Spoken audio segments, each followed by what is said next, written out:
Eburnio se ha vuelto un aurífero del yin y el yang.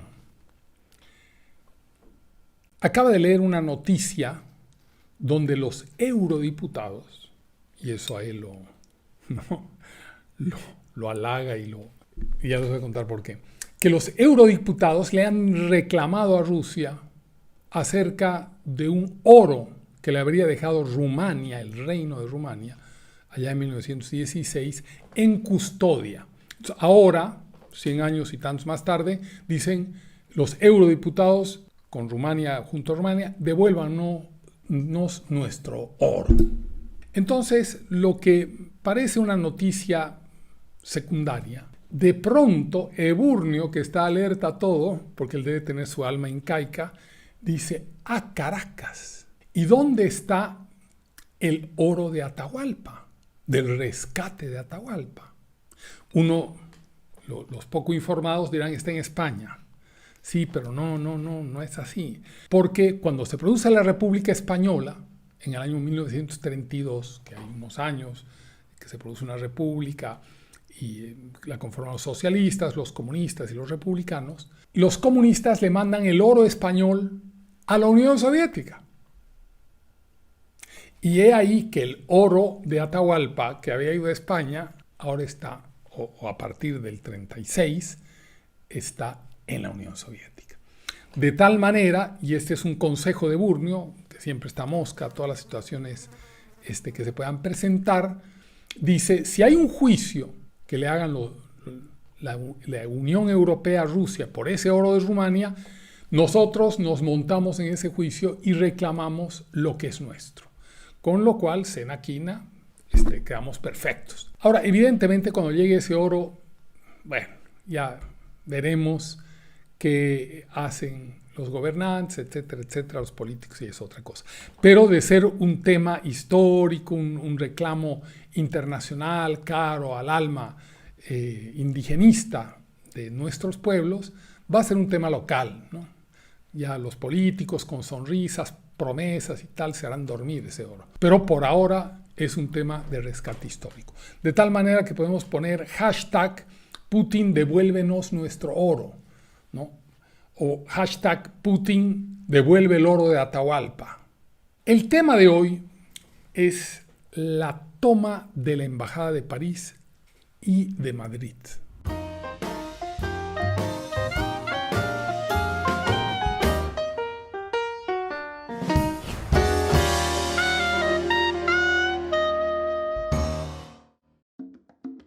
La gula del picaflor, novela premiada de Juan Claudio Lechín en Kindle Amazon.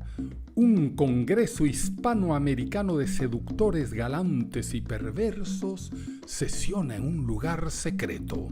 7 maestros de la pasión y el estropicio cuentan magistralmente sus historias de engañoso amor y ocasionalmente de tierno arrebato. Por solo $8.65, La gula del picaflor en Kindle Amazon. Advertencia: no se recomienda a militantes del marxismo cultural ni de lo políticamente correcto. A través de las redes nos han pedido extender el tema de la toma que hicimos en 1980 de la Embajada Boliviana en París. Habíamos hecho una especie de boceto de lo que sucedió entonces, y en las redes mucha gente ha dicho: bueno, ¿y qué pasa? ¿Cuáles son los detalles? Bla, bla, bla, bla, etcétera, etcétera. Hay también algunas enseñanzas sobre diversos tipos de operaciones, de situaciones políticas e históricas que competen a toda América Latina. En esa época había muchos exilados en Europa, pero comencemos por el principio. Yo tenía que ir a hacer un cursillo a Francia, en realidad no a Francia, más allá, pero el vuelo iba a Francia. Cuando llego al aeropuerto de Lima para tomar el vuelo Lima-París, me encuentro con el flaco Tournier, Walter Tournier, un uruguayo que estaba exiliado en Lima en aquellas épocas, gran amigo, y me dice: ha habido golpe en Bolivia. Yo digo, bueno, hermano, es que hay golpes en Bolivia a cada rato. Me subo en mi avión, amanezco al día siguiente por el cambio de horario en París y ahí me recibe Roberto Camacho con la noticia de que no solamente ha habido un golpe ya fuerte de García Meza, que se empezó a conocer como el golpe del narcotráfico, sino que habían durante una reunión, el golpe fue al mediodía, una cosa inusual, generalmente los golpes eran de madrugada. Ese golpe fue al mediodía y atrapan en la Central Obrera Boliviana, en la sede de la Central Obrera Boliviana, a toda la cúpula sindical, entre ellos a mi padre, y a gran parte de los líderes democráticos y socialistas que habían en aquella época. En el acto, cuando están bajando presos, después nos enteramos, a Marcelo Quiroga Santa Cruz lo ejecutan en el lugar, lo matan, socialista. Bueno, nosotros en París no sabemos qué hacer, está otro queridísimo y recordado amigo, Eduardo Arauco, y vamos a visitar a alguien que es como mi hermana, que es Elizabeth Burgos, que es venezolana y me ha enseñado un montón de cosas, yo he aprendido de ella toneladas de cosas, me regaña y tal, ¿no? Pero mi hermana mayor también ejerce su condición. Entonces, Elizabeth nos ayuda, obviamente la toma iba a ser pacífica, lo cual era inusual, porque en ese momento, en los años 80, en los años 70, en París habían habido tomas muy violentas de embajadas y de consulados. Los palestinos habían ejecutado embajadores, habían ejecutado gente en la ventana de las embajadas durante las tomas previo a la negociación o durante la negociación con la policía. La nuestra iba a ser pacífica, muy a la boliviana, porque nosotros en Bolivia siempre hemos tenido la característica de hacer movimiento de masas. No han sido muy exitosos los movimientos armados de élite, como era el caso de los palestinos. Para nosotros siempre el éxito de las reivindicaciones sociales fue el movimiento sindical. Entonces hicimos lo mismo. No habían muchos bolivianos, de tal manera que entre Eduardo y Roberto fueron a buscar amigos argentinos, chilenos. Entonces hicimos una colecta de gente para acudir a la embajada a la toma. Elizabeth dice, pero le hablaremos a Jeanine Debrey, diputada por París, una mujer que había sido heroína de la resistencia francesa, absolutamente condecorada, y madre de Regis Debray, que a la saga es el famoso periodista, filósofo que había estado preso en Bolivia durante mucho tiempo. De tal manera que la madre se identificaba mucho con la causa boliviana, se identificaba mucho y en contra con los golpes de Estado, de tal manera que ella con todo gusto iba a asistir a la toma pacífica, ¿no es cierto?, en representación de sus ideas y de su posición política.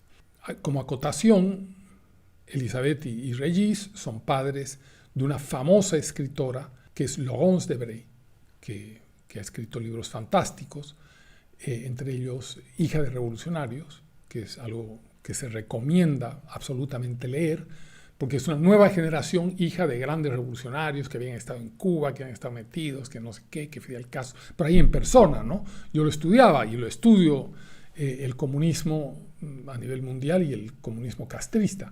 Pero Elizabeth estuvo ahí, estuvo presente, estuvo al lado, estuvo con Fidel Castro, habló muchas tardes, muchas noches, Regis. O sea, hay una experiencia en el terreno, podríamos decir. Pero bueno, vamos con la toma.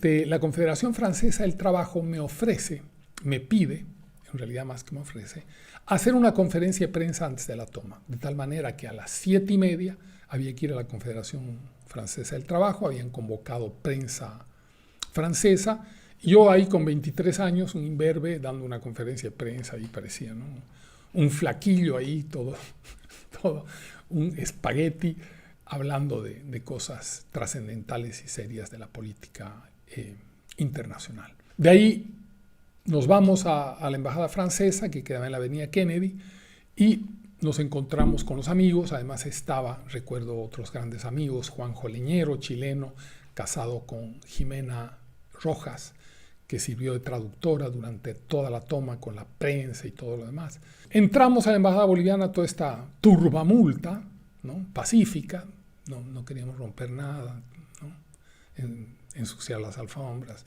pero queríamos tomar la embajada para la protesta contra el golpe del narcotráfico de García Meza.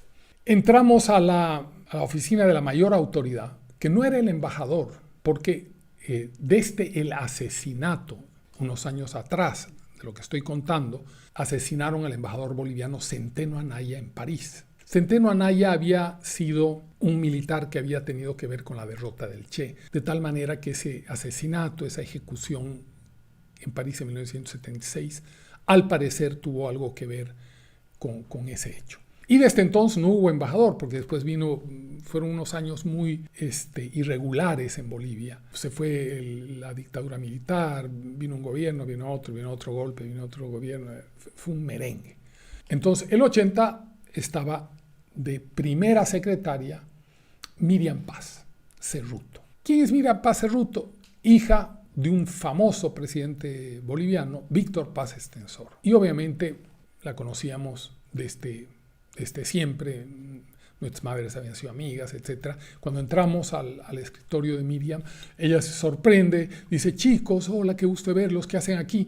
Es absolutamente sorprendido vernos entrar con semejante hueste africana, como decían en España, ¿no? Cuando invaden los bereberes. Y nosotros le explicamos, y ella, por supuesto, está en una tensión nerviosa y una duplicidad. Ella representa a un gobierno, todavía nadie le ha ordenado, porque los diplomáticos son también una cosa vertical, medio militar, tienen que ordenarles de Cancillería, o sea, no tampoco hago lo que quiero, digamos, ¿no? Entonces, pero es tan generosa que no llama a la policía, lo cual es un dato muy importante, porque las embajadas son extraterritoriales, de tal manera que la policía francesa no podía entrar a la embajada boliviana sin que fuera llamada por la autoridad boliviana. Miriam tuvo la gentileza de no llamarla, más bien se retira, se va, nos pide por favor, deja gente de la embajada que mire, que cuide, que no nos vayamos a llevar las sillas, ¿no? Las alfombras, no hagamos desmanes, ¿no? Y la verdad que se va en un estado de muchos nervios. Siempre he querido volver a encontrarla para disculparme, porque no quería causarle ese tipo de estrés, pero teníamos que hacer ese trabajo, teníamos esa convicción. Bueno, tomamos la embajada y ahí nos pusimos a dormir tipo Woodstock, ¿no? En el piso. Empezaron a llamar, por supuesto, toda la prensa nacional, internacional, francesa, todas las letras, NBC, ABC, todas las letras, Japón. Al día siguiente, llama a la policía. Nos asomamos por el balcón y era pues otro escenario, ¿no? Ya estaban bloqueadas las calles, ya habían francotiradores, ya pues había un escenario de toma de embajada, ¿no? Y por supuesto llama a la policía, ¿no? Y dice: vamos a hablar con el encargado. ¿Usted qué quiere? ¿Cuáles son sus demandas? Y nosotros no teníamos demandas. Queríamos hacer una denuncia en contra de una dictadura del narcotráfico que había interrumpido la democracia boliviana. Madame Debrey también está ahí. Madame Debrey entra con nosotros con todas sus condecoraciones de la Segunda Guerra Mundial, miembro de la Resistencia Francesa, diputada por París, alcaldesa, y elegantísima, una señora así, absolutamente impecable, y entra con nosotros en la mañana de la toma. Bueno, llama a la policía francesa y dice: ¿qué quieren ustedes? Queríamos hacer una conferencia de prensa. ¿Cuántos son? Y les decimos: 30. ¿Qué armas tienen? Ningún arma. Silencio, ¿no? De nuestro lado del teléfono. Porque ellos esperaban que salgamos a la ventana y disparemos al aire para demostrar nuestro poder. Decimos: no tenemos armas. Pero ¿y solamente quieren ustedes hacer una de esas? Solamente. Esto era muy inusual. Parecería hoy una cosa rara, pero era inusual. La gente que tomaba embajadas tomaba para sacar grandes provechos políticos, ¿no? Y nosotros queríamos hacer una denuncia. Tremenda, pero denuncia. Entonces, el policía dice: ¿podemos entrar? Dice el policía francés. Claro, es un lugar extraterritorial. Y le decimos: sí, por supuesto. ¿Cuántos van a entrar? Nos dice: 10. No. 3. pero no van a entrar 10 y se van a meter a todas. No, van a interrumpir nuestras reuniones, nuestras conferencias de prensa, ¿no? Y efectivamente entran 3 en aquellos años, ya con un asuntito en el oído por el cual recibían y daban instrucciones. Obviamente todos de corbata, delgados, altos, todos con cara de francés, pero todos hablaban castellano, y uno notaba porque atendían a las conversaciones. Y efectivamente recorrieron todo, saludaron, muy, muy conceptuosos, salieron, ¿no? Como a la hora de estar revisando sin violencia, sin nada. Salieron, no retiraron francotiradores, no retiraron bloqueos de calle, etc. Pero nos llamaron y nos dijeron, tienen 24 horas para desalojar, si no vamos a entrar por la fuerza. Claro, ya nos midieron, nos tasaron, dijeron, estos debiluchos, no, que van a estar ahí hechos los resistentes, digamos, ¿no? Y dijimos, ¿cómo no? Convocamos a una gran conferencia de prensa al día siguiente. A todas estas, mi padre estaba preso, había sido apresado, como les conté, por el golpe en el sindicato, en la Central Obrera Boliviana, en la sede. Estamos en la conferencia de prensa, estoy hablando en la conferencia de prensa, explicando los detalles, que en esa época eran más abundantes. Con el paso del tiempo uno empieza a tomar cosas más fundamentales. De pronto escucho en ese silencio, habían 20, 30 cámaras de televisión, habían periodistas sentados en el piso tomando nota con grabadores, y por supuesto las cámaras de aquella época, ¿no? Que eran unos armatrostes así. De pronto escucho el teléfono, trin, trin, trin, trin. Y escucho que contesta